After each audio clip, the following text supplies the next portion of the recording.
As everybody now knows, our keyboard player is Christina, and she's been with the band for every year that I've been with the band, I think except for the first year.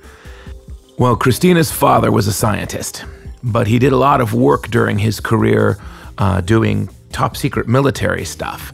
And much of his life and much of his accomplishments and much of his career was doing top secret things, especially during the Cold War eras. He passed away this year, actually just a couple of months before I recorded this introspection. So the memory of his funeral is still pretty vivid in my mind.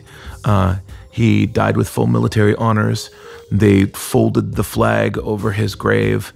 And as they did so, and everybody stood in quiet reverence, a bald eagle flew overhead and let out its cry. At the time that I wrote this song, he was just an old man, a retired scientist, a brilliant mathematician, and it always seemed like there was some story behind a sparkle in his eye that he wanted to tell you that he wasn't allowed to because of the security of each of the particular topics. Also at that time, I had seen a documentary on the life of theremin, the man who invented the first electronic instrument, the theremin. And his life story was equally secretive. He had defected from Russia to come to the United States, and when he got to the United States, he created the musical instrument, the theremin, and a whole genre of music for it.